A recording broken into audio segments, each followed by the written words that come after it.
Live pa rin tayo dito sa POEA sa EDSA Corner Ortigas Avenue. At Dayan, alam mo, isa doon sa mga pinaka-morally influential na tao nitong nakaraang 100 years, no? Halos ay ito ngang si former South African President Nelson Mandela. At sa kasalukuyan ay siya ay nasa isang critical na kondisyon at binabantayan pa rin ang kanyang kalusugan. Kaya naman para bigyan tayo ng updates at kwentuhan na rin tayo tungkol sa kanyang naging buhay at legasiya, ay makakasama natin ngayong umaga si Ms. Cecil Guidote Alvarez, ang founder ng Philippine Educational Theater at si Ms. Teresa De Buque, ang National Information Officer and Operations Manager ng United Nations Information Center sa Manila. Magandang umaga. Good morning po.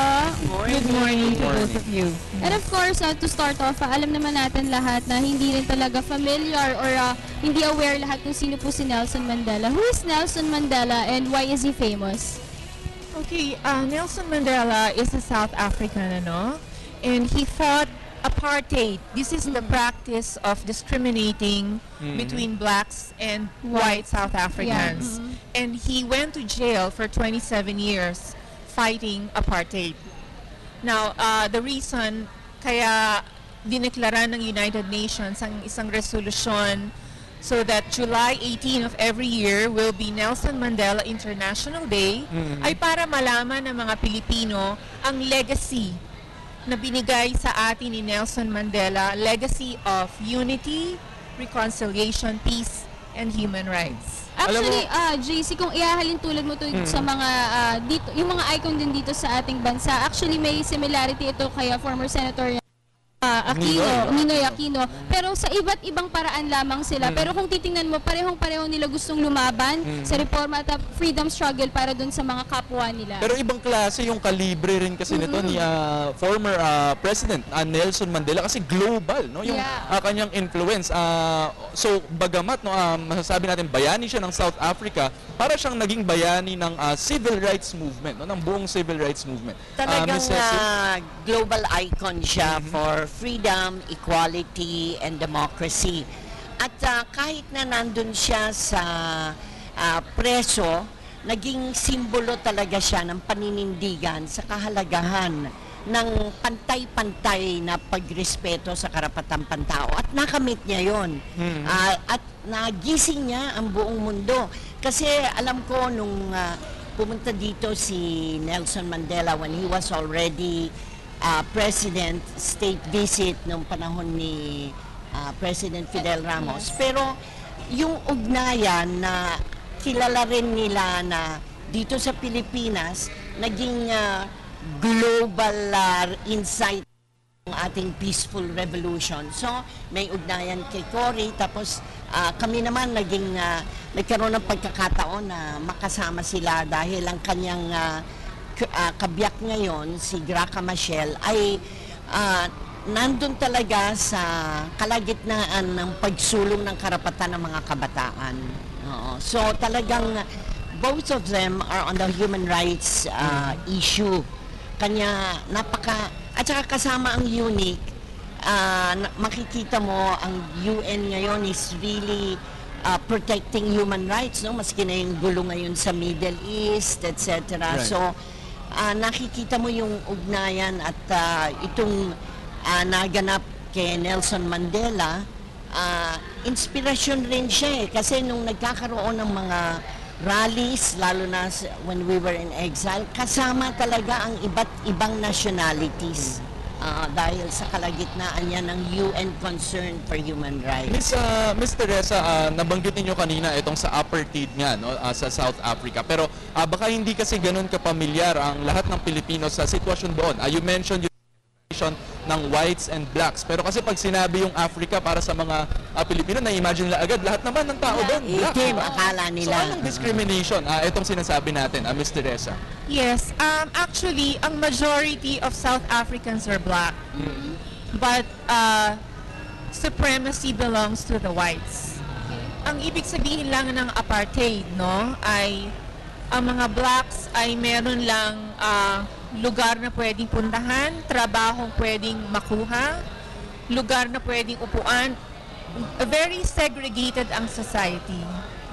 si Nelson Mandela ay galing sa isang tribo na tinatawag nilang esteemed, no? Ang Thembu tribe. Ang clan niya ay Madiba. So, even if mataas na ang position niya among the blacks, no, he was considered royalty. But when he went to Johannesburg to study law, nakita niya kung gaano kalaki talaga ang agwat, ang diskriminasyon, at hindi niya matanggap yon. So, doon nag-umpisa ang kanyang pakikipaglaban, disciplined protest, ha, hindi violent, no, against a Actually, JC, nung nagre-research nga ako, makikita mo yung mga pictures sa Google, talagang may linya, yung mga whites at saka yung mga blacks. So talagang kitang-kita mo yung discrimination doon. So nakakatuwang malaman na itong si Nelson Mandela, talagang nag-step up siya para mawala ito or mabuwag ito. I believe, correct me if I'm wrong, no? Kasi parang nakita ko rin doon na hindi maaaring pumili ng leader yung mga black, pero siya yung nakapagpatanggal noon at lahat sila ay maaari nang bumoto. Saka siya ang talagang unang-unang black president ng South Africa. Oo. Nung nakalaya siya noong 1990, no, after 27 years in prison, nagkaroon ng election, first multiracial elections in South Africa noong 1994 at doon na siya nanalo. So imagine, no, sa Africa, first black president was in 1994. Ang talagang kahanga-hanga rin sa kanyang pananaw dahil talagang ang puso niya ay para sa katiwasayan at kapayapaan. Hindi siya naging bengatibo. Binigay niya ang kamay niya, kanya makikita mo yung sa exhibit na gagawin dun sa Senado bukas. Makikita mo yung kamay, itim at puti, no black, no white, sabi niya. Dahil niyakap niya pati yung mga nagpakulong sa kanya. Wow. Ibig sabihin, pero kailangan may hustisya, may rekonsilasyon, pero may hustisya. At ito ang nagbigay ng batayan para magkaroon ng kapayapaan at sumulong ang Africa, South Africa, sa from almost underdeveloped sinasabi nila, talagang nasa BRICS na ngayon ng South Africa, di ba? Yung kinikilalang emerging and strong developing countries. Dahil hindi niya hinayaang mahati ang lipunan. Actually, tuloy-tuloy nga yung pagsisilbi niya at pagsiserve niya dun sa mga kapwa niya dahil nga from nung nag-run siya bilang presidente hanggang nasa pati sa bilangguan, no, gumagawa siya ng mga writings niya para patuloy pa rin ang laban. After ng kanyang pagkaupo bilang presidente ay patuloy pa rin at kaya nga meron din siyang Nelson Mandela Foundation, tama po. At meron din tayong Nelson Mandela Day. So would you like to discuss? Ayun, Ano yung po Nelson Mandela Day. At saka bukas, huwag niyong kalimutan yung magaganap sa Senado dahil host nitong Philippine Salute na kasama talaga ang pamahalaan, ang Senado, through the permission of Senate President Franklin Drilon. So baka maaaring ma-discuss ni Mr. Reza rin, ano nga ba yung mga line-up ng activities natin kung pagdating dito sa celebration natin or pagkilala kay President Nelson Mandela. Unang-una, JC, no, ang Nelson Mandela Day ay ino-observe every July 18. Ito ang kanyang birthday. Okay. Okay, so tapos na po yun. Natapos na yun, pero noong July 18, nagkaroon ng United Nations ng isang exhibit na binuksan sa RCBC Plaza sa Makati at ito ay umiikot ngayon sa mga eskwelahan.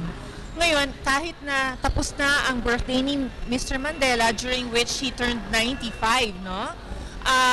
Nakita ng Senado na it's high time for the Philippine government to pay tribute to him. So, magkakaroon nga tayo bukas ng pagsaludo kay Nelson Mandela sa pamamagitan ng pagbibigay puri sa kanya sa pamamagitan ng kanyang mga sinulat, no? Ito ay galing sa New York. Ito ay koleksyon. Panulat, gininto ang kaisipan ni Nelson Mandela mula 1961 hanggang 2008. At binigyan ito ng Filipino version para higit na maging maunawaan, maintindihan, pati masa. Kasi damang-dama mo ang kanyang puso para sa kahirapan, para sa pantay-pantay na pagkilos. Para nandito tayo sa POA, para sa mga workers. Yes. Diba? Talagang matindi ang kanyang paninindigan at saka gender equity para sa kababaihan. Yes. So nandun talaga ang lahat ng pananaw niya, yung mga ginintuang isipan niya, inilagak sa isang exhibition. So mabubuksan din ito sa Senado, kanya merong ang mga magsasalita ay mga champions of human rights na kilala dito, mga ilan sa mga bagong senador na kababaihan, para higit na mabigyan ng pansin, bubuksan ni Senate President Drilon yung exhibit. So, magandang makikita, mga estudyante darating, at open pa rin. Kasi partnering ho namin, ang unique nga nagpasimuno, partner kami bilang UNESCO Dream Center at UNESCO Artists for Peace, ang International Theater Institute at Earth Savers. At katambal rin namin ang Ninoy Aquino Movement kasi History Month ngayon. Magandang inuugnay-ugnay itong kay Mandela sa August 21, yung 30th anniversary ni Ninoy. Pagkatapos itong taong ding ito, 50th anniversary nung I Have a Dream ni Martin Luther King. Kasi itong civil rights movement na binanggit mo kanina, hindi ba, JC? Si Martin Luther King din, na-assassinate rin naman dahil sa kanyang paninindigan. Yes. At ang mga Pilipino, mga unang Pilipino, experience this discrimination. Yung ating mga farmers, laborers, hindi ganito rin may division, hindi sila pwede nun. Brown nga tayo, pero kulay pa rin ang tingin sa atin. Oo. Okay. Kaya maihahambing mo yan. Maski na para sa ating workers, hindi ba? Yung bias na kanilang matatanggap o panliliit, sakop na lahat nitong pananaw na ni Mandela sa kabuuan ng kanyang 95 years. Okay, so well sana said. talaga ay makapunta ang ating 1 mga o'clock boss. bukas. 1 o'clock 1 bukas bukas. sa isang exhibit launch din nitong ang pag-alala at or pagkilala rather no sa naging kabayanihan ni former South African President Nelson Mandela. At saka maganda, JC, na mabibigyan rin namin kayo, makakakuha kayo, i-stream ito ng Unique. Ayan. Tapos may delayed broadcast din kami sa Radyo Balintataw, sa DCRH. At dahil inumpisahan nga natin dito sa PTV4, sa NBN4, pwede rin makakuha kayo, maka-catch kayo ng mga snippets. Nako, Ayan, maraming actually, salamat JC, po, sayang, ma'am. we don't have enough time. Ang dami pa nating gusto pag-usapan at makilala pa ito si Nelson Mandela. Pero thank you so much for joining us this morning. Maraming salamat po. Yan po sina Miss Cecil Guidote Alvarez at Miss Teresa De Buque. Inimbitahan tayong lahat na alalahanin at kilalanin ang kabayanihan ni former South African President Nelson Mandela.